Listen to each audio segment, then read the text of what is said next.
पर्यन्तां वन्दे गुरुपरम्पराम्।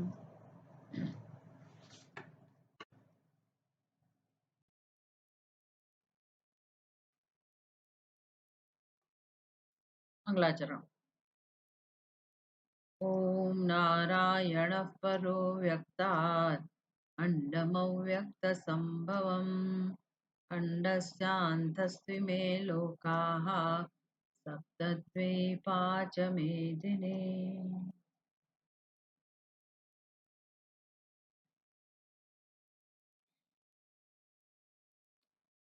57 श्लोक। चेतसा सर्वकर्माणि मयि सन्न्यस्य मत्परः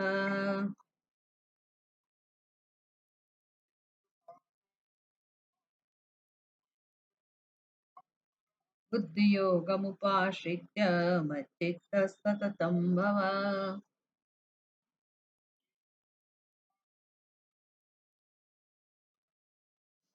मच्चित्तः सर्वदुर्गाणि मत्प्रसादात् तरिष्यसि।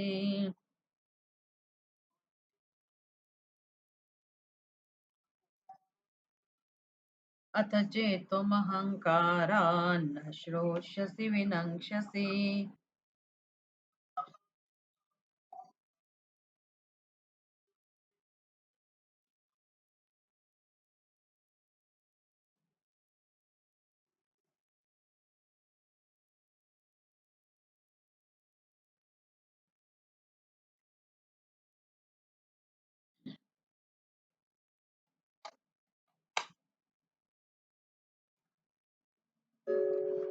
चेतसा सर्वकर्माणि मयि सन्न्यस्य मत्परः बुद्धियोगमुपाश्रित्य मच्चित्तः सत्तं भव।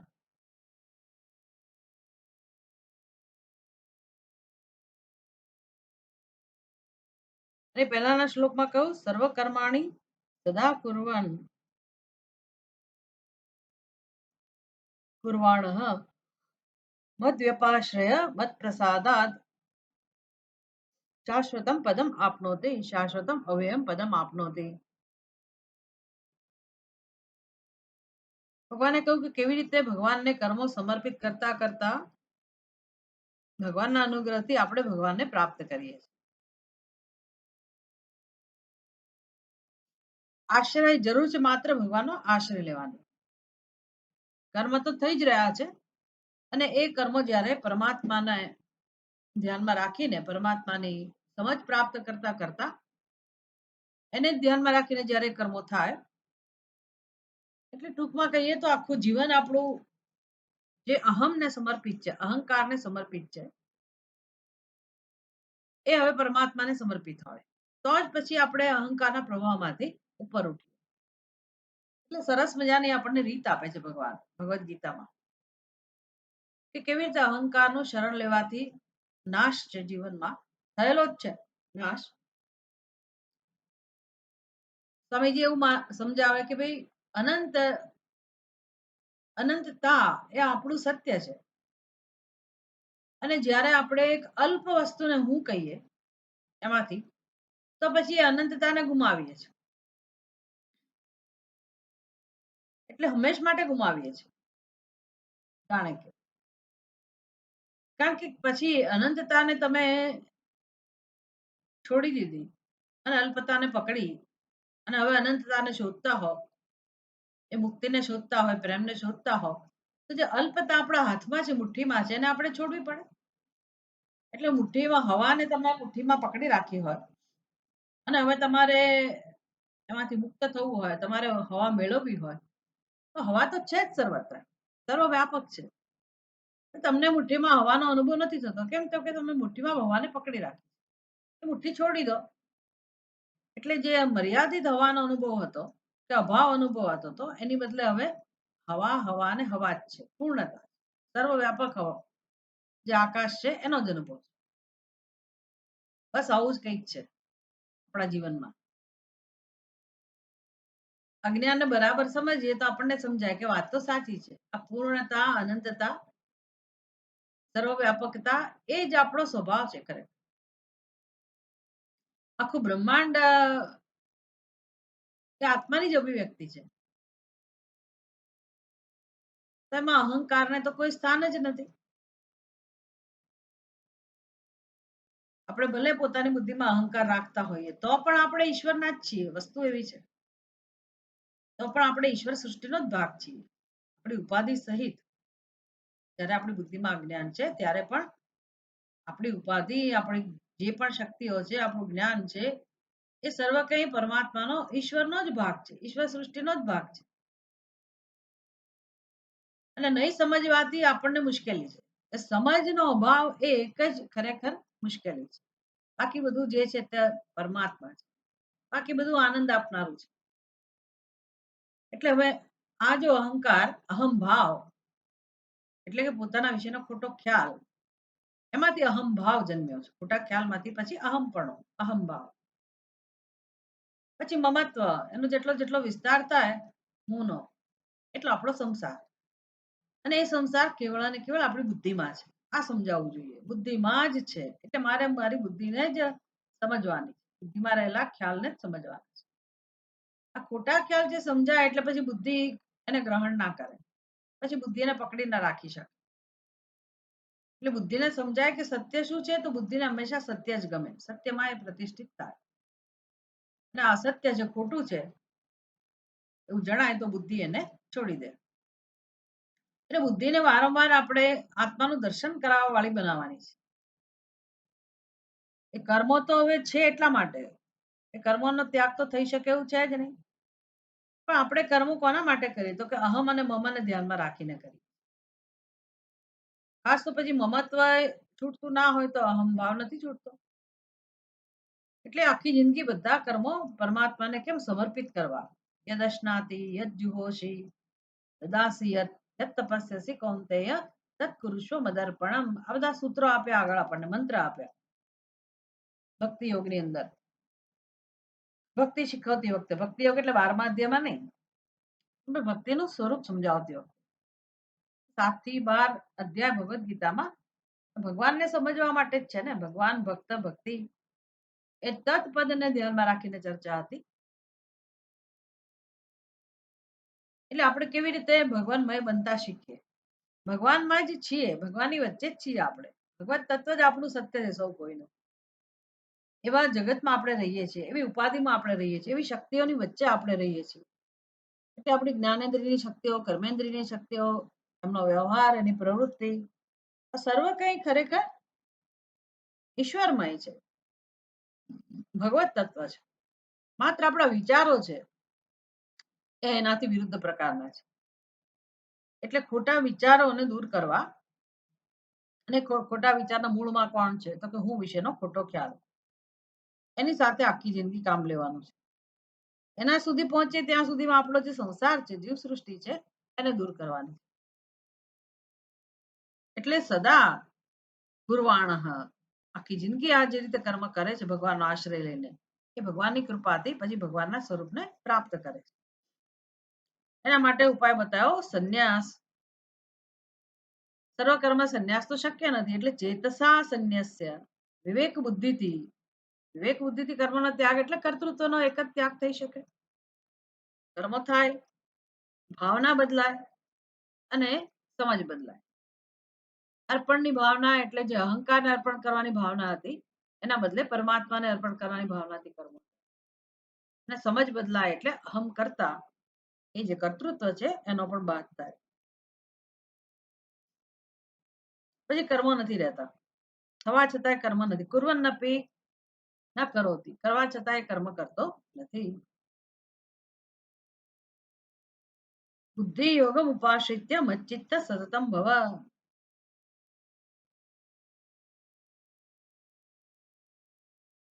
મત્પરઃ મચ્ચિત્તઃ મયि ઈશ્વરે સંન્યસ્ય કર્માણિ. એને કહે મયि સંન્યસ્ય, મયि ઈશ્વરે સંન્યસ્ય સર્વાણી કર્માણી દૃષ્ટા દૃષ્ટાર્થાની. આ લોકના કે પરલોકના પુણ્ય માટે, અહીંના સુખ માટે કે પરલોકના સુખ માટે જે કઈ કર્મો થતા હતા તે કર્મો.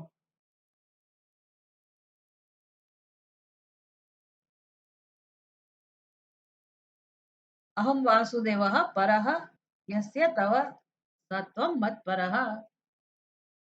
ભગવાન પરમાત્મા ઈશ્વર પોતે જ સર્વ કંઈ બની રહે આપણા માટે. અહમ વાસુદેવ પરહ યસ્ય. પરહ એટલે શ્રેષ્ઠ, ચડિયાતો.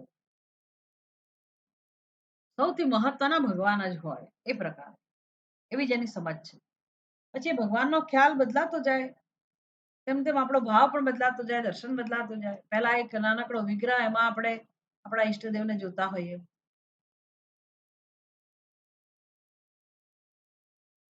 પછી એ ભગવાન વિશેનો આપણી સમજ બદલાતી જાય, તેમ તેમ વિશ્વના રૂપમાં રહેલા ભગવાનને આપણે જોતા જઈએ.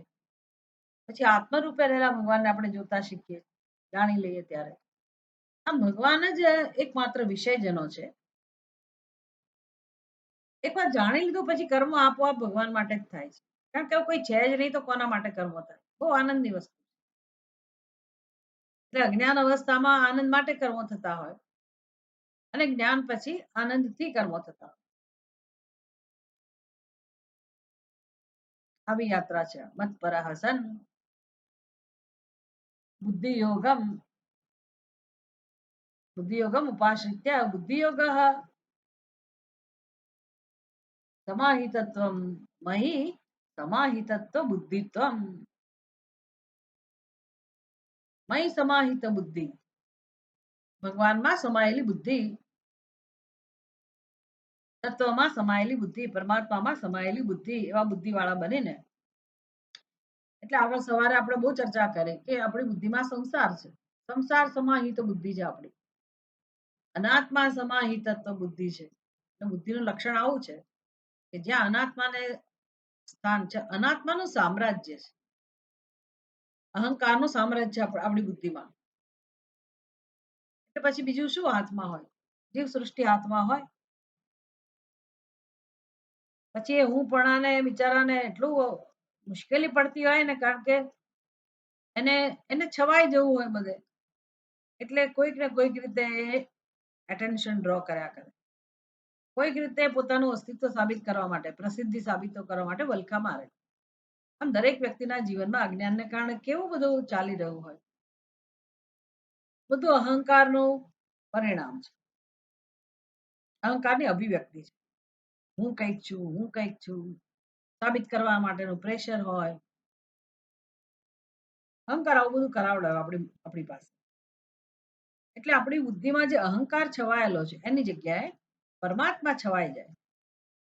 એને કહેવાય મહી સમાહિત બુદ્ધિ. બહુ વાર લાગે, કાંઈ તો કઈ થવાનું નથી. એટલે જેટલો ઈશ્વર આપણી બુદ્ધિમાં વધુ આવ્યો, એટલો અહંકાર ગયો. જેટલા રાગ દ્વેષ દૂર થયા, એટલું સર્વવ્યાપક સ્વરૂપ ભગવાનનો એ વધારે પ્રગટ થાય. રોજનો આ કાર્યક્રમ. જેટલું જેટલું આપણે ખસેડતા જઈએ, ખસતા જઈએ, એટલો ઈશ્વર આવતો જાય. ત્યાં સુધી ખસવાનું છે કે પછી પાછા આવવાનું જ ના રહે. એટલે ઈશ્વર જ હોય, પછી ત્યાં જીવત્વને સ્થાન જ ના રહે. આ પ્રકારે આ કાર્ય થતું હોય છે. મત પ્રસાદાત, પછી ભગવાનની કૃપા, ભગવાનની શક્તિ, સામર્થ્ય, બધું અનુભવાય આપણને. અને વિષ્ણુ પરમમ પદમ શાશ્વતમ પદમ અવ્યયમ પદમ અવાપનોતી. પછી ભગવાનને આપણે એ અર્થમાં, એ સ્વરૂપમાં પ્રાપ્ત કરી શકીએ. બુદ્ધિ યોગમ ઉપાશ્રિત્ય મચ્ચિત્ત સતતમ ભવ. મહામંત્ર જેવા છે આ બધા શ્લોકો. છેલ્લે છેલ્લે જાણે કે આપણને ટૂંકમાં બધું પરિચય આપે છે કે શું કરવાનું છે, કયું સાધન છે પરમ પ્રાપ્તિનું, જ્ઞાન નિષ્ઠાનું મુખ્ય સાધન કયું છે. બુદ્ધિ યોગમ ઉપાશ્રિત્ય, બુદ્ધિ યોગનો આશ્રય. મચ્ચિત્ત સતતમ ભવ, આપણા ચિત્તમાં સતત ભગવાનને સ્થાન હોય એવું. એટલે ઘણીવાર આપણને લોકો કહેતા હોય છે કે ભાઈ અમે કેટલા કલાક ભજન કરીએ. વાત તો સાચી છે. મચ્ચિત્ત સતતમ ભવ એટલે 24 કલાક ભગવાનમાં આપણું ચિત્ત હોય એવા બનવું, અથવા આપણી ઈચ્છા પણ એવી હોય કે આપણે હંમેશા ભગવાનનું ચિત્ત કરીએ, ચિંતન કરીએ, આપણા ચિત્તમાં ભગવાન જ હોય, એટલે નામ જપ કરીએ. પણ કેટલો સમય કરીએ? 24 કલાક હોય, ક્યારેક તો સુઈ જવાના ને, ક્યારેક તો થાકવાના ને. એટલે 24 કલાક ભગવાનનું ચિંતન સતત એટલે નિરંતર. સદા, એ કેવી રીતે શક્ય હોય? ભગવાનનું ચિંતન શક્ય જ નથી. પૂજા પણ કેટલા કલાક કરીએ, જપ પણ કેટલા કલાક કરીએ, કોઈ પાઠ કરવાનો તો કેટલા કલાક કરીએ, સત્સંગ પણ કેટલા કલાક કરીએ. એટલે ભગવાનનું સદા ચિંતન એટલે શું? તો કે સત્સંગથી આપણને માર્ગદર્શન મળે. શ્રવણથી આપણને ભગવાન વિશેની સમજ પ્રાપ્ત થાય અને આપણી ક્યાં ભૂલ થાય છે એ સમજાય આપણને. એટલે જે અહંકાર છે, કરતા છે, જેવું કહે છે કે મારે કરવાનું છે, જેવું સમજે છે કે હું કરું છું, એનો જ બાદ થાય આ પ્રક્રિયામાં. અને જે પરમ તત્ય જે સદા સર્વદા છે જ, એનું અનુસંધાન આપણી બુદ્ધિ નમન કરી શકે. બસ આ એક જ રીત છે ભગવાનને આત્મરૂપે જાણવાથી જ ભગવાનનું હંમેશ માટે ચિંતન થઈ શકે, સ્મરણ થઈ શકે, પૂજા થઈ શકે. એટલે પછી જે કરો એ પૂજા. શ્વાસોશ્વાસ લે તો પણ આ જ્ઞાની માટે તો ભગવાનની પૂજા જ છે. આપણે પ્રશ્ન ઉપનિષદમાં પણ સમજાયું કે કેવી રીતે આ સુષુપ્તિમાં આપણે તો સુઈ ગયા છે, પણ બાકી આપણી ઉપાધિમાં જે પ્રક્રિયા છે મહાયજ્ઞ સમાન છે. તો સુષુપ્તિમાં જો યજ્ઞ થઈ રહ્યો હોય આપણી ઉપાધિના માધ્યમથી, તો જાગ્રતમાં શું કામ ના થાય? જાગ્રતમાં થઈ જ રહ્યો છે. એટલે અહંકાર આ બધું સમજે કે ભાઈ કેવળ પરમાત્મા તત્વ જ અસ્તિત્વમાં છે, એ જ બધું કરી રહ્યો છે, એ જ બધું થઈ રહ્યું છે, એની જ અભિવ્યક્તિ માત્ર છે. એટલે આપણે કોણ છીએ એ જાણવાની પ્રક્રિયા એટલે જ ભગવાનનું સતત ચિંતન. બાકી કોઈ રીતે ભગવાનનું સતત ચિંતન શક્ય નથી. જ્યાં કરતા છે ત્યાં કોઈ પ્રકારે ભગવાનનું સતત ચિંતન શક્ય નથી. એટલે આ જાણવાનું મહત્વ છે. મચ્ચિત્ત મયી એવ ચિત્તમ યસ્ય તવ સત્વમ મચ્ચિત્ત ભવ. તો શું પરિણામ મળશે? મને શું ફળ મળશે? ભગવાન મારું ચિત્ત આપનું સ્મરણ કરે તેનાથી મને શું પરિણામ મળશે? એ બહુ મહત્વનું. આપણે તૈયાર તો થઈ જઈએ ભગવાનનું ચિંતન કરવા, બધું છોડીને ભગવાનને જાણવા માટે આપણે તૈયાર તો રહીએ, પણ મને મળશે શું? આપણા રસ્તામાં જાય ને મને એમાં શું મળશે? એટલે ફળની વાત કરે છે. મત પ્રસાદાત તરિષ્યસि, તું તરી જઈશ.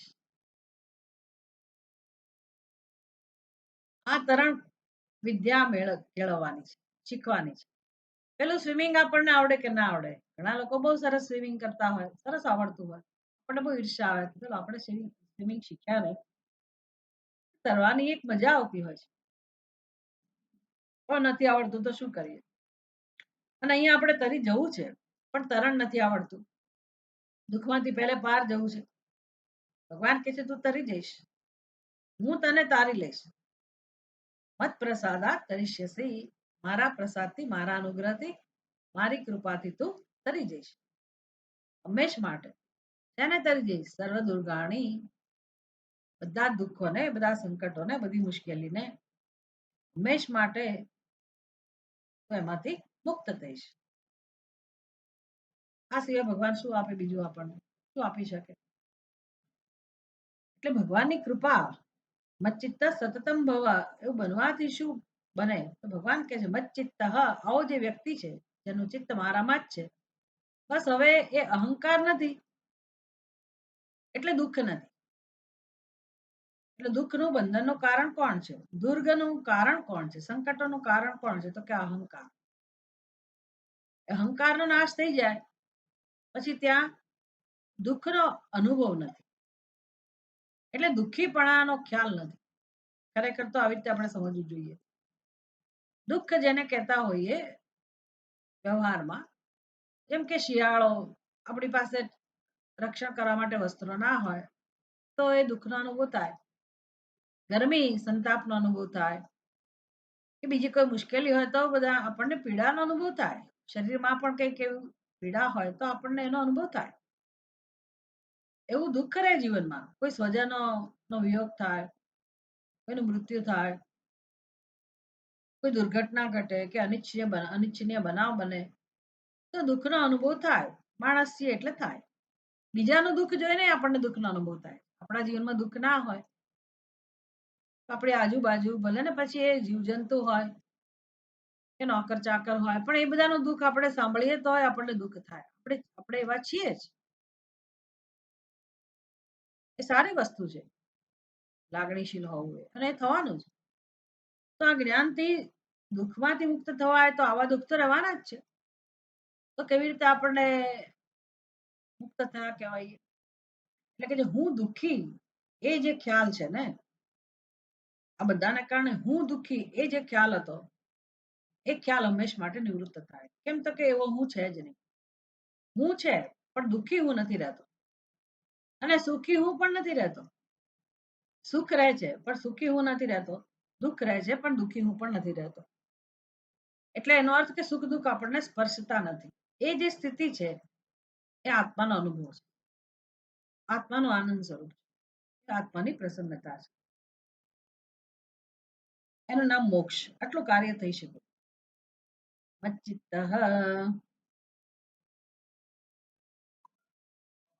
સર્વદુર્ગાણી સર્વાણી દુસ્તરાણી સંસાર હેતુ જાતાની. પહેલો શબ્દ શ્લોકનો મચ્ચિત, પહેલી પંક્તિમાં મચ્ચિત્ત સર્વદુર્ગાણી તરિષ્યતિ તરિષ્યસી. એટલે મચ્ચિત્ત તો ખબર છે આપણને કે જેનું ચિત્ત હવે ભગવાનમાં છે. આવું વ્યક્તિ એને શું ફળ મળે છે? સર્વદુર્ગાણી. સર્વદુર્ગાણી અર્થાત સર્વાણી દુસ્તરાણી, જેને તરવું અત્યંત અઘરું છે. મમ માયા દુરત્યયા. ભગવાન કહે છે ને ભાઈ આ અજ્ઞાન માયાને તરી જવું અત્યંત અઘરું છે. દુરત્યયા બહુ મુશ્કેલ છે. ભગવાન કહે છે એ માયા તરી જઈશ. શરીર શું આપે છે આ? તો કે સર્વ દુર્ગાણી સર્વાણી દુસ્તરાણી. જીવનમાં જેટલા જેટલા સંકટો છે, જે આપણાથી સામાન્ય બુદ્ધિથી પાર ના થઈ શકે, આપણા એકલાથી આ બધું દૂર ના થઈ શકે, એવા બધા સંકટોને તું પાર કરી જઈશ. દુર્ગાણી દુસ્તરાણી સર્વાણી સંસાર હેતુ જાતાની. આ વસ્તુ મહત્વની સમજવાની કે ભાઈ આ દુસ્તર જે બધા છે દુર્ગાણી, એ શું કરે તો કે સંસાર હેતુ જાતાની, જેમાંથી સંસાર જન્મ્યા જ કરે, સંસારનો અંત આવતો જ નથી. આપણે એમ થાય હાશ આ જન્મમાં આપણે બધું કરી ચૂક્યા, બધું કર્તવ્યનું પાલન થઈ ગયું, બાળકો મોટા થઈ ગયા, એને સેટ કરી દીધા, એને જેટલો સંસ્કાર અપાય એટલા અપાયા, બધું કર્યું, ધન કમાયા, ઘરના ઘર છે હવે કઈ તકલીફ નથી, બધા બાળકો બધી રીતે બરાબર છે. હવે આમ તૃપ્તિનો જાણે કે અનુભવ કરે માણસ કે મેં બધું કર્યું. પછી વૃદ્ધાવસ્થામાં બિચારો હવે જવાની તૈયારી કરે અને જતો રહે. પછી વળી પાછો આવે પાછો. કારણ કે જતા જતા આપણે કેટલી આસક્તિ ચિંતાઓ છોડીને ગયા હોઈએ. એટલે એ બધાની પાછળ જે આસક્તિ ચિંતા હતી એ બધાને કારણે ફરી પાછા આવી, ફરી પાછા એના જ ઘરમાં જન્મ લઈએ. કોઈક ને કોઈક મોટે ભાગે આવું થતું હોય. ક્યાંક તો એવી જગ્યાએ જન્મ લઈએ કે જ્યાં લેણદેણ બાકી હોય, ત્યાં જવાના. બાકી તો શું કરવાનું જઈને? જંગલમાં એકલા કે આપણે જન્મ લઈને શું કરવાના? કોઈ છે નહીં ત્યાં, કોણ સાથે માથા પછાડો, કોની પાસેથી સુખ મેળવો, કોની પાસે દુઃખ મેળવો? એ વ્યવહાર થવાનો જ નથી. એટલે જન્મ થાય તો એવી જ જગ્યાએ જન્મ થાય કે જ્યાં બધો અનુભવ થાય. હવે ગમે તેની સાથે કે તમને સુખ દુઃખનો અનુભવ ના થાય. સુખ દુઃખ આપવા માટે નિમિત્ત જોઈએ, લેણદેણ જોઈએ. એટલે લેણદેણ કોની સાથે હોય તો કે આગળના જન્મના સાધકો સાથે, આગળના જન્મના સગાવાલાઓ સાથે જ હોય લેણદેણ. એટલે વળી પાછા એને એ જ પુત્ર પુત્રાદીના ઘેર આપણે જન્મીએ, જેને મારો પોત્રો પોત્રી કહેતા હતા, એના જ ઘરે પાછા જન્મીએ, નવું રૂપ લાવી. હવે એ તમને પોત્રો પોત્રી કહે, થોડોક સમય આપણે પોત્રો પોત્રી બનવાનું, એ આપણા દાદા દાદી બને. માંડ ત્યાં પાછા પાર પડ્યા એટલું બધું કરીને, વળી નવા પુત્રા પુત્રી એના એ જ પાછા આવતા હશે. લેણદેણ ચાલ્યા જ કરે ને પછી કકળાટ ચાલે. આણે મને આવું કર્યું, આણે મને આમ કર્યું, મારા સંતાનો આવા નીકળ્યા, મારા ઘરમાં આમ બન્યું, મારા જીવનમાં તેમ બન્યું. એ બધું આમનામ નથી બનતું. જે બને છે એ પૂર્વની લેણદેણ, અને એમાંથી આપણે બહાર નહીં નીકળીએ તો એ જન્મ આપશે જ. આપણે એમ કે આ જન્મ આવું થયું, જવા દો ને. જવા દો કહીએ તો કઈ જતું નથી, તો યાદ રાખવાનું. લેણદેણ માંથી મુક્ત નથી થવાતું, એ રાહ જોઈને બેઠા છે, ફરી આવશે. ફરી એ લેણદેણ પૂરી કરવા એટલે કે સુખ દુઃખ આપવા માટે જ જન્મે છે બધા એકબીજાને. જરાક વધારે લેણદેણ સારી હોય એટલે બધા એકબીજાને ઉપયોગી થાય. લેણદેણ ઓછી થઈ જાય અથવા જુદા પ્રકારની લેણદેણ ના સંયોગ જન્મે એટલે સંઘર્ષ જન્મે. પણ દુઃખનું નિમિત્ત પાછા એના જ બને જે આપણને સુખનું નિમિત્ત જણાતા હતા એ જ પાછા દુઃખનું નિમિત્ત. અને કહેવાય હેતુ જાતાની હેતુ જાતાની દુર્ગાણી સંસાર હેતુ જાતાની કે ભાઈ આપણને સંસારમાં જ રાખે છે બધી વસ્તુઓ. એટલે કોઈ શોર્ટકટ નથી. હવે મને ખબર પડી ગઈ ભગવાન જ જે કઈ છે તે અને હવેથી હું આ ચિંતન કરી નીકળી જઈશ પાર પડી જઈશ. તમે લેણદેણ જે હેતુ હજી રાહ જુએ છે એને તો તમે સમજ્યા નથી. એને દૂર કરવા માટે તો કઈ કામ કર્યું નથી. એટલે મનમાં એ બધા જે ઘા છે એ બધા રાગ દ્વેષ છે એમાંથી પોતાની જાતને છોડાવી નથી. કેવી રીતે તમે સંસારમાંથી બહાર નીકળી શકો? બહુ અઘરું છે આ બધું. પણ આ ભગવાનનું શરણ લીધું હશે ખરા અર્થમાં અને એ દિશામાં પ્રયાસ કરીશું તો ભગવાન કહે છે મારી કૃપાથી આ બધા સંસાર પ્રાપ્તિના જે હેતુ છે એ બધાને તમે કારણોને દૂર કરી શકશો. એટલે સર્વ દુર્ગાણી સંસાર હેતુ જાતા સંસારને જન્મ આપવાના જેટલા કારણો છે એમાંથી મુક્ત થશો. બાકી કાર્યમાંથી મુક્ત થવાય. જેમ કે માથું દુખતું હોય આપણે દવા લઈએ તો માથું મટી જાય. વળી પાછું પેટમાં દુખે એની દવા લઈએ તો દુખાવો મટી જાય. વળી હાથ પગ દુખે એની દવા લઈએ તો એ મટી જાય. પણ આ ફરી ફરીને દુખે છે એનું કારણ શું? એ નિદાન ના થયું હોય અથવા એમાં આપણે ઊંડા ના ઉતર્યા હોય તો એ નવા નવા દુઃખ લઈને જન્મવાનું. નવી નવી પીડા લઈને જ એ નવી નવી પીડા જન્મ્યા જ કરશે. કેમ તો કે મૂળ એનું છે જ. એટલે આપણે જીવનમાં બસ ઉપર ઉપરથી કામ કરીએ છીએ એના મૂળમાં જતા નથી. એટલે મૂળમાં જે હેતુ છે સંસારનું એની ભગવાનની કૃપાથી હેતુ છે એનો જ નાશ થાય છે. મત પ્રસાદાત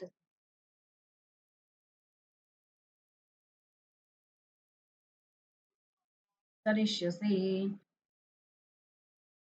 અતિક્રમિષ્યસી મત પ્રસાદાત તરિષ્યસી મત પ્રસાદાત એટલે ભગવાનની કૃપાથી આત્મજ્ઞાનથી તરિષ્યસી તરી જઈશ. તરી જવું એટલે શું? અતિક્રામ્યસી અતિક્રામે ઓળંગી જઈશ. એટલે હવે કોઈ આવો હેતુ નહીં રહે. સંસાર જન્મવાનું કોઈ કારણ જ નહીં રહે. એ બધું ભગવાનના હાથમાં છે. કદાચ આપણાથી કશું રહી ગયું હોય તો ભગવાન જોઈ લે. એની બહુ ચિંતા ના કરે. આપણે ભગવાનને પકડ્યા એટલે પકડ્યા. અનન્ય શરણ્ય તો છોડવાના નહીં. આપણે તો જ્યાં સુધી દુઃખ હોય ત્યાં સુધી ભગવાનને પકડીએ. વળી પાછું જરાક સુખ મળે એટલે ભગવાન ભગવાન ના કહે. આપણે આપણા સંસારમાં ડૂબી જઈએ. વળી પાછા મોજ શોખ લાગી જઈએ. એટલે ભગવાન બાજુએ. ભગવાનને કઈ મોજ શોખ નો વાંધો નથી. પણ તમે ભગવાનને સમજવા માટે તો કઈ તમે પુરુષાર્થ કરતા નથી. તો ભગવાનની એ પ્રકારની ભક્તિ નથી તમારા જીવનમાં. અને એના સિવાય બધી આપણા જીવનમાં ઘણી બધી પ્રવૃત્તિઓ હોય. એટલે સમજપૂર્વક જ્યારે ભગવાનનું શરણ હોય અને જ્યાં સુધી ભગવાન પૂર્ણ રૂપે જણાય નહીં. એવું છે ને કે આનંદ માટે આપણે બીજા કારણો શોધીએ છીએ, ઉપાયો શોધીએ છીએ. એટલે આ સત્સંગમાંથી કેવો આનંદ મળતો નથી સ્વાભાવિક. એટલે કરીએ છીએ પણ અમારા જીવનમાં સુખ માટે કંઈક આનંદની અનુભૂતિ માટે કંઈક બીજી યોજનાઓ પણ જોઈએ ને. એટલે આપણે બધી યોજનાઓ કરીએ. નવું ઘર બનાવીએ, ફર્નિચર બદલીએ, આ કરીએ, તે કરીએ, એ બધું ચાલે. પણ આ યોગ તો એવો છે, એવા પ્રકારનો યોગ છે કે જ્યાં આવી બધી વસ્તુઓનું કોઈ મહત્વ જ નથી. એટલે થતું હોય ઘરમાં વ્યવહાર છે એટલે આપણે કરીએ પણ આપણને કેમ રુચિ ના હોય. કેમ તો કે આનંદનો વિષય નથી. એ આનંદની પ્રાપ્તિનો કોઈ ઉપાય નથી. એટલે એવી કોઈ સ્વતંત્ર પ્રવૃત્તિ નું મહત્વ આપણી બુદ્ધિમાં ના રહે આનંદ માટે. કારણ કે આનંદ ભગવાનની આ પ્રકારની સમજથી, ભગવાનના દર્શનથી આપણા હૃદયમાં જે પ્રસન્નતાની, આનંદની અનુભૂતિ થાય છે, એ જ ખરો આનંદ છે. એટલે બુદ્ધિ જો આ સમજે તો પછી બીજા વિષયોમાં રુચિ ઓછી થાય. નહીંતર આવો સત્સંગમાંથી આનંદ લઈએ, વળી પાછા જગતના વિષયોમાંથી આનંદ. ભગવાનને શું વાંધો? ભગવાનને કઈ વાંધો નથી. પણ એ આનંદ ખરેખર આવે છે આત્મામાંથી. મુશ્કેલી એ છે. એટલે એ સમજ બદલાવવી જોઈએ. એ સમજ નથી જતી એટલે પ્રવૃત્તિ બદલાતી નથી. અથવા પ્રવૃત્તિ બદલાતી નથી એનો અર્થ એ થયો કે સમજ જ બદલાઈ નથી આપણી. આ સમજ કે આનંદનું નિમિત્ત કેવળ આત્મા અને આત્મા જ છે. ઓકે. હવે આટલું બધું ભગવાને સમજાવ્યા પછી હવે ભગવાન છેલ્લે અર્જુનને થાકી હારીને કહે છે, અથ ચેદ યદી ના સંભળાવો જોઈએ. ચેદ અડધો અક્ષર છે. અથ ચેદ યદી ત્વમ મદુક્તમ અહંકારાત પંડિતઃ અહમિતિ ન શ્રોષ્યસી ન ગ્રહિષ્યસી તતઃ ત્વમ વિનંક્ષ્યસી વિનાશમ ગમિષ્યસી. અથ ચેત યદી ત્વમ મદુક્તમ, ભગવાન કહે છે અર્જુન જો, અથ એટલે કે હવે આટલું બધું કયા પછી, ચેત એટલે કે જો, યદી ચેત એટલે યદી જો તું, તમ એટલે તું, મદ ઉક્તમ, મદ ઉક્તમ એટલે મેં આ બધું કહું એ વસ્તુઓ નહીં સાંભળે. એ ક્રિયાપદ યાદ રાખવાનું, ન શ્રોષ્ય નહીં સાંભળે. કેમ તો કે અહંકાર હજી કામ કરી રહ્યો છે. અહંકારાત, અહંકાર તારી અંદર હોય કે ભગવાન તો કહે છે બરાબર, પણ મને ખબર તો પડે જ છે ને. આમ પંડિત અહમ ઇતિ, મને બધી ખબર છે. ઘણા લોકો આપણે કંઈ પણ સમજાવે ને તો આમ જ કર્યા કરે. હા હા હા બરાબર છે, બરાબર.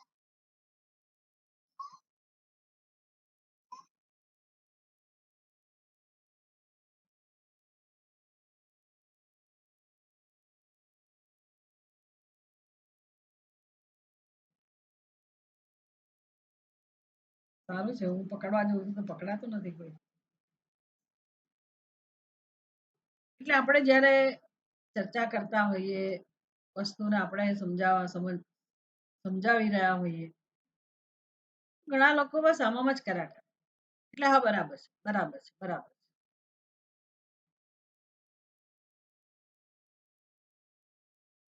એટલે કે અમને ખબર છે. હા આમ જ છે. એટલે ભાઈ આ સમજવાની વસ્તુ છે. એ સમજાય અને આપણે હા પાડી જુદી વાત છે. આ તો આપણે બોલીએ એની સાથે જ લોકો આવું કરતા. હા આમ જ. એ ખોટી વસ્તુ છે. સમજવાનો વિષય છે. એ સાથે સાથે તમારે અનુવાદ નથી કરવાનો. આપણા વિશે વાત થઈ રહી છે, આત્મા વિશે, અજ્ઞાન વિશે. એ ગ્રહણ કરવાનું, એના પર ચિંતન કરવાનું કે શું આપણને શું ચર્ચા થઈ રહી છે, શું સમજવાનું. એટલે જાણે આપણને બધી ખબર જ છે. એટલે અર્જુન એવું કદાચ કરતો હશે ભગવાનની સામે, કરે નહીં આ તો ભગવાનને એવું લાગ્યું હશે. એટલે ભગવાન કહે છે જો તો એવું માનતો હોય પંડિત અહમ, મને ખબર જ છે આ બધી, તો અહંકારાત ન શ્રોષ્યસી. એટલે અર્જુન કહે ને કે મને આ બધી તો ખબર જ છે, પણ છે ને છતાંય ભગવાન યુદ્ધ તો મારે કરવાનું છે, તમારે થોડું કરવાનું, તમારે તો કહેવાનું છે. યુદ્ધ તો મારે કરવાનું છે ને, અને હું જોઈ શકું છું કે આ યુદ્ધમાં કોનું કોનું મૃત્યુ થશે. મારા સ્વજનોની હત્યા થશે.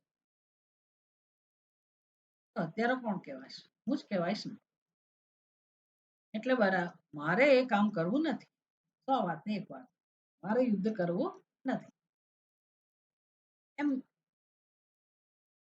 અર્જુન કહી શકે, બોલે નહીં. આપણી જેવું કરે ને આપણે બોલીએ નહીં ઘણી વાર.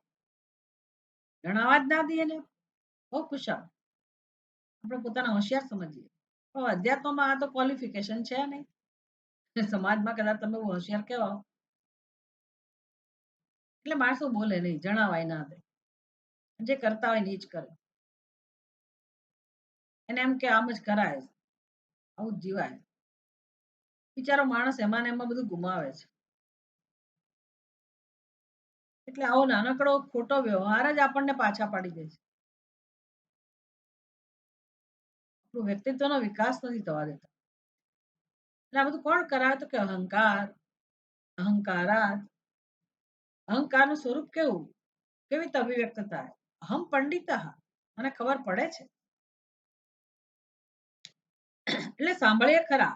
એટલે અર્જુને સાંભળ્યું જશે ને બધું નહીં સાંભળ્યું હોય તોય ભગવાન કે છે ન શ્રોષ્ય તું નહીં સાંભળે. એટલે ભાઈ સાંભળ્યું અમે અર્જુનને કારણે અમને સાંભળવા મળ્યું. શેનું નથી સાંભળ્યું? સાંભળ્યું જ છે ને બધા. એટલે સાંભળ્યું ખરું પણ તું એ પ્રમાણે નહીં કરે, ધ્યાનમાં નહીં લે. એ અર્થ કરવાનો ન શ્રોષ્યસી, તું મારી વાતને નહીં સાંભળે અર્થાત ન ગ્રહિષ્યસી, ધ્યાનમાં નહીં લે અને એ પ્રમાણે નહીં કરે. તતઃ તમ, તો પછી અર્જુન તમ વિનંક્ષ્યસી, તારો વિનાશ નક્કી છે. તમ વિનંક્ષ્ય, વિનાશમ ગમિષ્યસી, તારો વિનાશ નક્કી. હવે આનાથી વધારે વિનાશ શું હોય? અર્જુન બિચારો દુઃખી જ છે, રડી જ રહ્યો છે. એનાથી વધારે વિનાશ શું હોય? એ યુદ્ધ ના કરે,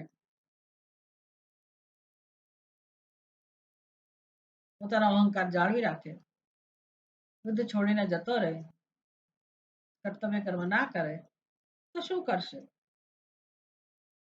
કંઈક તો કરવાનું રહેશે ને જીવનમાં. એક તો એ ભાંગી પડેલો જ છે. ધર્મ સમૂઢ ચેતા અહમ. અર્જુન કહે છે કે હું ધર્મ સમૂઢ ચેતા છું. ભગવાન મારી બુદ્ધિમાં વિવેક કરવાની કોઈ શક્તિ નથી, નિર્ણય લેવાનું કોઈ સામર્થ્ય નથી. યુદ્ધ કરવું જોઈએ કે ના કરવું જોઈએ એ નિર્ણય પણ હું નથી કરી શકું. મારું કર્તવ્ય શું છે, મારો ધર્મ શું છે એ પણ મને સમજાતું નથી. આવી માનસિક દશા છે. એ દશા તો ચાલુ જ રહેશે યુદ્ધ નહીં કરે. અત્યારે જીત કરીને કહે છે કે ભગવાન હું યુદ્ધ નહીં કરું, પછી અંદરથી પસ્તાવો થશે કે ભાઈ આ તો ખોટું કર્યું, ભગવાન આટલું બધું સમજાવ્યું આપણે માન્યા નહીં.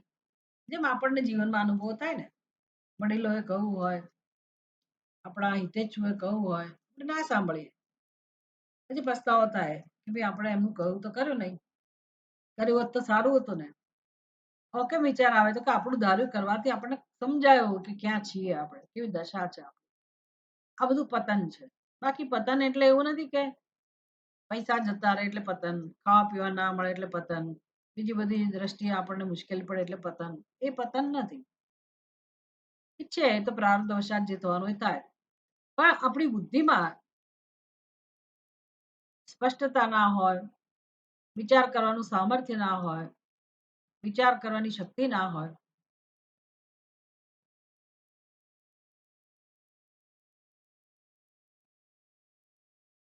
અને આપણે મૂળ જેવા જીવન જીવતા હોઈએ પછી જીવનમાં નિરાશા વધતી જાય. આ બધું છે ને ધીરે ધીરે બધું વધતું જાય. બધાને અનુભવ છે, કોને અનુભવ નથી? નિરાશા જેના જીવનમાં પ્રવેશી, જો તમે કઈ કામ ના કરો તો નિરાશા વધતી જ જવાની. નિરાશા છવાઈ જાય ચિત્તમાં. પછી બુદ્ધિ નિર્ણય ના લઈ શકે, મનમાં કોઈ આશાઓ ઉમંગ ના હોય, કોઈ ઉત્સાહ ના હોય. પછી એમ કરતા કરતા આપણા શરીરમાં ઇન્દ્રિયોમાં કામ કરવાનું સામર્થ્ય હોય જતું રહે, નાશ પામે. આપણે નાના મોટું કામ ના કરી શકીએ એટલે માણસ પડી ભાંગે. પછી બધી બીમારીઓ સવાર થઈ જાય, શરીરમાં ઘૂસી જાય. પછી ભગવાનનું શું નામ લેવાના? ના લઈ શકીએ.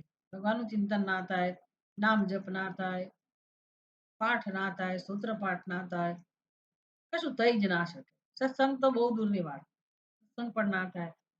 એટલે જ્યાં સુધી આપણે આવો સત્સંગ કરીએ, સમજવાનું ઈશ્વરની બહુ મોટી કૃપા છે. બહુ મોટી કૃપા છે. જો એમાં આનંદ આવતો હોય તો પૂછવાનું જ નહીં. ભગવાનની બહુ મોટી કૃપા. સફળ થઈ રહ્યા છીએ આપણે. અને ન આવું હોય તો ભગવાન કહે છે વિનંક્ષ્યસી વિનાશમ ગમિષ્યસી. વિનાશને પ્રાપ્ત ઇદમ ચ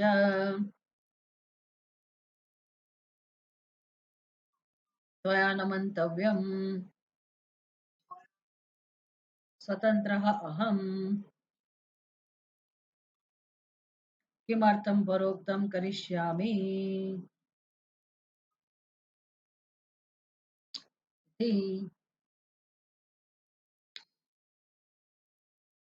ઇદમ ચ ત્વયા ન મંતવ્યમ.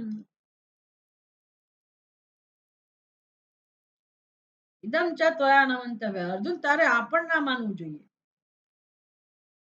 તારી સમજ આવી પણ ના હોવી જોઈએ. સ્વતંત્ર અહમ, કે ભાઈ હું તો સ્વતંત્ર છું. હું હું ભગવાન તમે તો છો પણ મારું અસ્તિત્વ છે ને, એટલે હું સ્વતંત્ર છું. મને મન બુદ્ધિ બધી વસ્તુઓ છે, તો હું મારા જીવનનો નિર્ણય ના લઈ શકું? કેમ અર્થમ પરોક્તમ કરીશ્યામ. બીજા માટે મારે શું કામ કઈ કરવું જોઈએ? આ બધું અધ્યાત્મનું સાધન જે છે એ તો બીજા માટે જ ભગવાને કહ્યું ને મહી સમર્પિતમ, મહી સંન્યસ્ય. એટલે મારા માટે કર્મ કર, મને સમર્પિત કર. મયી અર્પિત મનોબુદ્ધિ બન. તત્કુરુષ્વ મદર્પણમ. જે કરે છે મને સમર્પિત કર. તો આપણે કહીએ કે ભગવાન શું કામ મારે બીજા માટે કરવું જોઈએ? કારણ કે ભગવાન એવું કે મને સમર્પિત કરે એટલે હવે કયા ભગવાનને સમર્પિત કરવાના આપણે? ખાલી બોલીએ ખરા ઓમ તત્સત શિવાર્પણમ અસ્તુ. બહુ મજા આવે બોલવાની. કૃષ્ણાર્પણમ અસ્તુ. એ ખરું એક વિધિ છે, પણ ભગવાનને સમર્પિત કરવું એટલે આપણી આજુબાજુ સર્વત્ર જે જે પણ છે અને જે રીતે આપણી જે રૂપમાં આવીને આપણી પાસે માંગણી કરે છે, એની જે જરૂરિયાતો છે, માંગણી કરે કે ના કરે, આપણી આજુબાજુ રહેલા જીવજંતુઓ, મનુષ્યો, પશુઓ, પક્ષીઓ, પ્રાણીઓ, આ બધા એની જે પ્રકારની જરૂરિયાત છે એને ધ્યાનમાં રાખીને આપણે વ્યવહાર કરીએ એ ભગવાનને અર્પણ થયું કહેવાય. તો હું શું કામ જગત માટે જીવન જીવું? બીજાને શું કામ અર્પણ કરું? બીજા માટે શું કામ કર્મ કરું? અથવા તો બીજાનું કહેવું શું કામ કરું? બીજાના કયા પ્રમાણે શું કામ કરું? કેમ અર્થમ પરોક્તમ કરીશ્યામી. બીજા કહે છે હું શું કામ એવું કરું? ભગવાન તો અહીંયા ભગવાન છે, હોય કહે છે કે ભાઈ આ કદાચ આપણને એવું લાગે મનુષ્યોને કે અર્જુનને, ભગવાન તો કે હવે ભગવાનને તો બોલવું છે. આમ તો એવું જ છે ને, આપણે ક્યાં ગીતા ભગવદ્ ગીતા આપણે હિન્દુઓમાં કેટલા લોકોને ગીતા વિશેનો ખ્યાલ છે? આટલો સરસ ઉપદેશ છે, પણ હવે અને આપણે હિન્દુ હિન્દુ કરીને ગર્વ ગર્વ પણ લઈએ, ગૌરવ લઈએ. અને ગીતા એક પવિત્ર ગ્રંથ છે એવું માનીએ. મૃત્યુ પછી ગીતા બેસાડીએ ખરા, પણ કેટલા લોકોને એવી ખબર છે કે આ ગીતામાં શું ઉપદેશ છે? કઈ ખબર નથી. ક્યાં પડી છે? હોય એ તો ગીતા ભગવાનની વાણી છે, બહુ થઈ ગઈ. સારું એટલું કહીએ છીએ મહાન ગીતા ભગવાનની વાણી છે. તેથી શું આનાથી વધારે કઈ ખબર જ નથી આપણને કે ગીતાનો ઉપદેશ એટલે આપણે આપણું જીવન બનાવવાનું છે એવી ખબર નથી. ઉપદેશ રાખવા માટે નથી, પુસ્તકમાં છે એટલે છે, એટલે એના હોવાથી કે આપણે મહાન બની જતા નથી. સૌથી વધારે આપણા લોકો છે.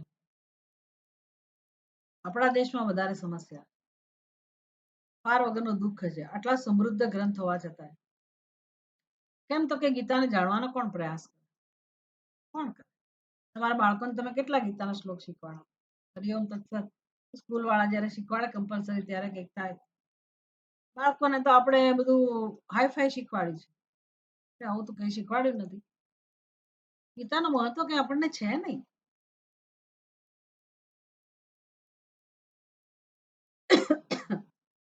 એટલે ભગવાને કહું તેથી શું? એટલે ભગવાનને ખબર છે કે આ માણસો કઈ સમજવાના નથી. એટલે કે જે બીજાનું કહેલું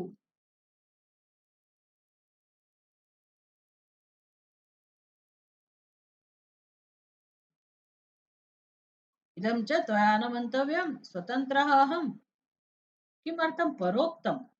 બીજાનું કહેલું બીજા કે બીજા એટલે કોણ? ભગવાન છે. તો ભગવાનનું કહેલું હોય તો આપણને એ ગ્રંથની ક્યાં પડી છે? અર્જુનની સામે તો ભગવાન સાક્ષાત છે. એટલે ભગવાન કહે છે કે અર્જુન મારું કહેલું તને એવું લાગે કે ભાઈ તો બીજાનું કહેલું છે, હું તો મારા જીવનમાં મારે કરવું એમ જ કરું ને. કેમ અર્થમ કરીશ્યામે? શું કામ કરું તમારું કરું? નથી કરતા આપણે જીવનમાં કોઈનું કહું નથી કરતા. એ સ્વાભાવિક છે. અને કોણ નથી કરવા દેતું? તો કે આપણને આપણો અહંકાર વાલો છે. અમે બુદ્ધિમાન છીએ, અમે સમજદાર છીએ, અમને ખબર પડે. આમ કરીને આપણો અહંકાર આપણને ન કરવા દે. એટલે એ વસ્તુ તરફ ભગવાન આપણું ધ્યાન દોરે છે. 59મો શ્લોક. યદહંકારમાશ્રિત્ય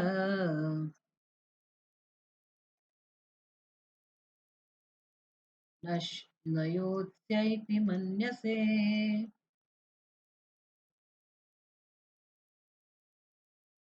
તમારું માઇક્રોફોન બંધ છે, સંભળાતું નથી.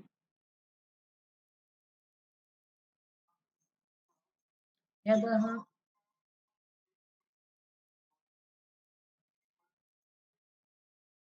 મિત્યૈષ વ્યવસાયસ્તે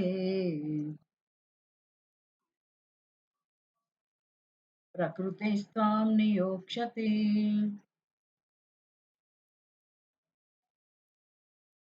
યદ અહંકારમ આશ્રિત્ય ન યોત્સ્યે ઇતિ મન્યસે. હવે અહીંયા એવું છે ને કે ન યોત્સ્ય, એ ન યોત્સ્ય લખ્યું છે બરાબર છે, પણ એ સંધિ થયેલી છે એટલા માટે. ખરો શબ્દ કયો છે? ન યોત્સ્યે. ઈ વહે મહે એ છે ન યોત્સ્યે. આ પ્રકારનો શબ્દ સંધિ છે, એટલા પ્રિન્ટિંગ મિસ્ટેક નથી, ભૂલ નથી લખવામાં. એટલે બોલવામાં આપણે ચરણ છૂટું નથી પાડતા. યદહંકારમાશ્રિત્ય હવે ટટકતા હોઈએ, પછી બીજું ચરણ શરૂ થયું નયોત્સ્યૈતિ મન્યસે. તો બોલવાનું તો આ જ હોય, પણ જ્યારે આપણે છૂટું પાડીએ, એનો અન્વય કરીએ,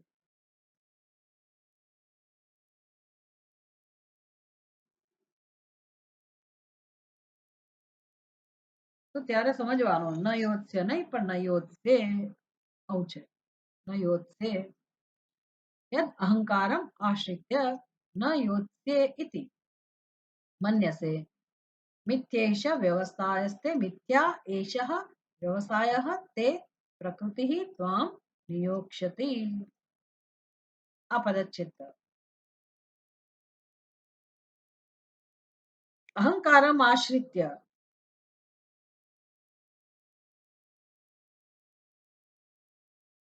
यत् यत् अहंकारम आश्रित्य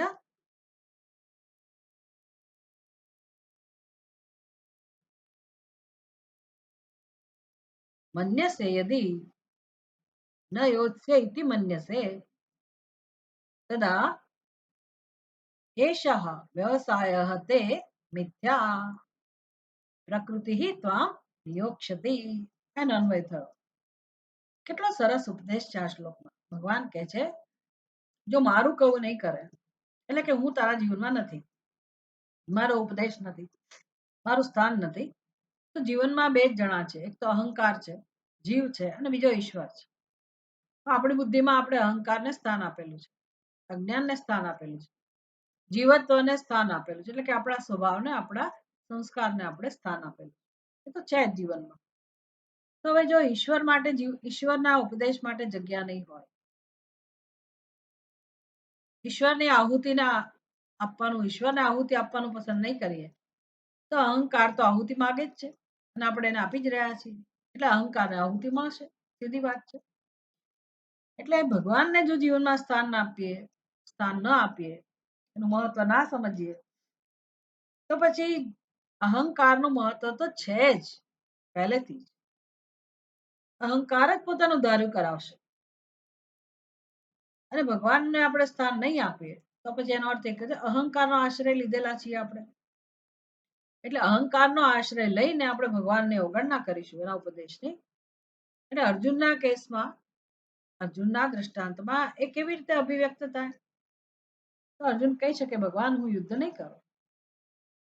જે પહેલા એનો નિર્ણય હતો એ જ પહેલા અધ્યાયમાં બીજા અધ્યાયમાં અર્જુને પોતાનું દુઃખ વ્યક્ત કર્યું અને એનું ડાપણ પણ વ્યક્ત કર્યું અને ભગવાનને કહ્યું કે ભગવાન હું યુદ્ધ નહીં કરું. ન યોત્સ્ય ઇતિ ગોવિંદમ મુકુત્વા તૂષ્ણીમ બભુવા. એ તો રથમાં પડી ભાંગ્યો, બેસી પડ્યો અને કહી દીધું ધનુષ્ય બાણ બધું છોડી દીધું અને કે હું યુદ્ધ નહીં કરું. એ જ એનો નિશ્ચય પહેલાનો 18 અધ્યાય પછી પણ હજી અર્જુનનો નિશ્ચય જ હોય. વાત તો બરાબર છે ભગવાન, તમે બધું સાચું કહો છો, પણ મારાથી યુદ્ધ નહીં થાય, મારી આ દશા છે. ક્વાઇટ પોસિબલ, શક્ય છે. એટલે ભગવાન કહે છે કે તું હજી પણ તારો નિશ્ચય નહીં બદલે અને તું તારું ધાર્યું જ કરીશ. એટલે ભગવાનનું કહેવાનું બધું નકામું ગયું અને તું માનતો હોય કે મારે યુદ્ધ ન જ કરવું જોઈએ તો ભગવાન કહે છે એષ તે વ્યવસાય મિથ્યા. અર્જુન તારો આ નિશ્ચય સાચો નથી, એ યાદ રાખજો, યોગ્ય નથી. વ્યવસાય એટલે બિઝનેસ નહીં, ધંધો નહીં, વ્યવસાય એટલે નિશ્ચય જે બુદ્ધિમાં થાય છે. ભગવાન કહે છે કે અર્જુન તારો નિર્ણય, તારો નિશ્ચય યોગ્ય નથી, એ મિથ્યા છે. એટલે કે તું એ પ્રમાણે નહીં રહી શકે, તું એ પ્રમાણે કરી નહીં શકે. ભલે અત્યારે એવું લાગતું હોય કે યુદ્ધ નહીં કરું અને તું જંગલમાં જતો રહે અને સંન્યાસી બની જાય, કારણ કે તને જગ્યા તો મળવાની નથી રહેવા. તમે ક્યાં જાઓ? કોઈ આપે જ નહીં જગ્યા રહેવા માટે, ક્યાં જાઓ? જંગલમાં જાઓ તમે? તો જંગલે નથી, માણસ ક્યાં જાય? એટલે એવો સંન્યાસ લઈને કદાચ અર્જુન જાય એ જગ્યામાં, પછી એની માનસિક સ્થિતિ કેવી હોય તો બધું યાદ આવે. એ તો કઈ ભૂલાવાનું નથી એટલે બધું યાદ આવે ને. શું યાદ આવે? એ જ બધું એની સાથે જે કઈ ખોટો વ્યવહાર થયો હતો, અન્યાય થયો હતો, એ જ બધી વસ્તુ યાદ આવે. અને જો દ્રૌપદી ને બધા સાથે હોય તો દ્રૌપદી કઈ છોડવાની નથી, એને સંભળાવ કરવાની. અને એને યાદ આવે કે આ મેં કેવું અપમાન સહન કરી લીધું, આ દુર્યોધન દુશાસન બધા કેવી રીતે ભેગા થઈને અમારી સાથે ગેરવ્યવહાર કર્યો, તો મેં કેમ એની સામે યુદ્ધ ના કર્યું, મેં કેમ બદલો ના લીધો અન્યાયનો, હું કેવો છું. અંદરથી તારો જે આ ક્ષત્રિય સ્વભાવ છે એ તો પ્રગટ થવાનો જ છે. તું લાંબો સમય ના કરી શકે આ બધું, બધું છોડીને જતો રહે પણ લાંબો સમય તું શાંતિથી રહી નહીં શકે. અંદરનો જે સ્વભાવ છે પ્રકૃતિ સ્વામ નિયોક્ષતે, તારી પ્રકૃતિ તારો સ્વભાવ છે ને, એક તો એ વસ્તુ અને ભગવાનની યોજના, પ્રકૃતિની યોજના, આ બધું અરસપરસ હોય છે ને, આપણે એકલાનું ક્યાં ચાલે છે. એટલે પ્રારબ્ધમાં જે હોય એ બધી વસ્તુઓ પણ હોય. એટલે લેણ દેણની વાત કરી, આ બધું ભેગું થઈને શું થાય, જબરજસ્તી આપણે પાછા કરવાના છે. પ્રકૃતિ કરાવે આપણી પાસે, આપણો સ્વભાવ, પ્રકૃતિ આપણો સ્વભાવ પણ, એટલે આપણો સ્વભાવ જ આપણને કરાવે. ભગવાન કહે છે પ્રકૃતિ તો આમ યોક્ષતે, પ્રકૃતિ તને વળી પાછું યુદ્ધમાં પ્રેરશે, યુદ્ધ માટે પ્રેરશે. પછી શું કરીશ? એટલે આ શક્ય જ નથી, તારો સ્વભાવ જ ખરેખર નથી કે હું યુદ્ધ નહીં કરું. અને તારે કરવું જોઈએ એટલા માટે કે તારું કર્તવ્ય છે. નહીતર પછી એવું છે યુદ્ધ કરવું જોઈએ તો એ તો પ્રકૃતિ જ છે, યુદ્ધ કરવાનું છે. તો યુદ્ધ કરવાથી પણ કઈ માણસનું કલ્યાણ ના થાય, માત્ર કરવાથી કલ્યાણ ના થાય. એટલે અર્જુન કે કદાચ કે આ ભગવાન બરાબર છે, હું તો યુદ્ધ કરીશ, અને ઉપદેશ કશો ધ્યાનમાં ના રાખે, હા ઠીક છે ચાલો મારવાના જ છે બધાને મારે, તોય કામ નથી થવાનું. એમ આપણે તે બધું કર્યા કરીએ પણ મુખ્ય વસ્તુ કઈ છે, યુદ્ધ કરવું એ મહત્વનું નથી, જીવન જીવવું, કર્મો કરવા એ મહત્વનું નથી. ભગવાન જે રીતે શીખવાડે છે એ રીતે કર્મ, જેથી કર્મ દ્વારા આપણે કર્મમાંથી છૂટીએ. કર્મો જ કરવા એવો ભગવાનનો ઉપદેશ નથી. યુદ્ધ કરવું જોઈએ એવો ભગવાનનો આગ્રહ નથી. ભગવાન કહે છે તારો સ્વભાવ છે ને યુદ્ધ કરવાનો, અન્યાયનો બદલો લેવાનો, આ બધો જે સ્વભાવ છે સ્વભાવની ઉપર વિજય પ્રાપ્ત કરવાનો. અને યુદ્ધ છોડી દેવાથી, યુદ્ધ નહીં કરવાથી તું તારા સ્વભાવમાંથી મુક્ત નહીં થાય, કારણ કે અજ્ઞાન તો છે જ. એટલે જીવનમાં શાંતિ નહીં મળે, આનંદ નહીં મળે. એટલે આ સ્વભાવ ત્રણ ત્રિગુણાત્મક જે આપણી વ્યક્તિત્વ છે, આપણું ઉપાધિ છે, એમાં જે અહંભાવ છે એના પર વિજય પ્રાપ્ત કરવાનો અને અહમ કરતા અહમ ભોગતા આ જે અજ્ઞાન છે એની સાથે કામ કરો. એટલે જીવનમાં કર્મો તો જોઈએ જ, પ્રવૃત્તિ તો જોઈએ જ, પણ એ કેમ કરવાની, કઈ રીતે કરવાની, ભગવાન એ સમજાવવા ઈચ્છે છે. અમુક રીતે જીવન જીવવાથી, અમુક રીતે કર્મ કરવાથી જ આપણે આપણા સ્વભાવ ઉપર વિજય પ્રાપ્ત કરીએ, નહીં કે આપણું ધાર્યું કરવાથી, આપણી રીતે જ આપણી ઈચ્છાઓ પૂરી કરવાથી, આપણો વ્યવહાર કરવાથી, આપણા કર્મો કરવાથી, આપણા રાગ દ્વેષને પોષવાથી, કે આપણી જે માયાવી આપણી અંદર બધું છળ કપટ ભરેલું છે એવી જે બુદ્ધિ છે, આપણી બુદ્ધિની અશુદ્ધિ જે છે એ બધું ચાલુ રાખીને આપણો જે સ્વભાવ બની ગયો એને ને એને પોષ્યા કરવાથી, એના દ્વારા કર્મો કરવાથી કઈ આપણું કલ્યાણ થવાનું નથી. આ સમજવાનું, કર્મો કરવાથી એ કલ્યાણ નથી, કર્મ છોડી દેવાથી એ કલ્યાણ નથી. મુક્તિ શેનાથી મળે? કે સ્વભાવ ઉપર વિજય પ્રાપ્ત કરે. કયો સ્વભાવ? તો કે ઉપાધિમાં જે તાદાત્મ્ય છે, ઉપાધિમાં જે અહંભાવ છે એને કારણે જે આપણો સ્વભાવ બની ગયો છે એ સ્વભાવ. સાચો જે સ્વભાવ છે એ તો બરાબર છે, સચ્ચિદાનંદ સ્વરૂપ સ્વભાવ એ જ આપણો ખરો સ્વભાવ છે.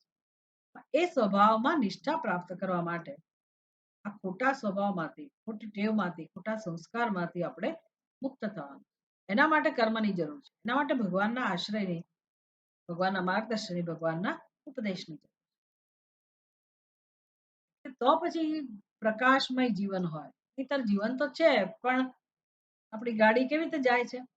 જેમ અંધકાર હોય રાત્રે રસ્તા ઉપર, લાઈટો જ ના હોય અને આપણે ગાડીમાં બેઠા બેઠા જતા હોય પણ ગાડીને જ લાઈટ ના હોય તો આપણે આગળ કેવી રીતે વધીએ? ના વધી શકે. એવું આપણું જીવન છે, પ્રકાશ વગરનું. એટલે ભલે બધે સર્વત્ર અંધકાર હોય પણ આપણી ગાડીમાં જો આગળ લાઈટો હોય, એનો પ્રકાશ મળતો હોય તો ધીરે ધીરે આપણી ગાડી ચાલે.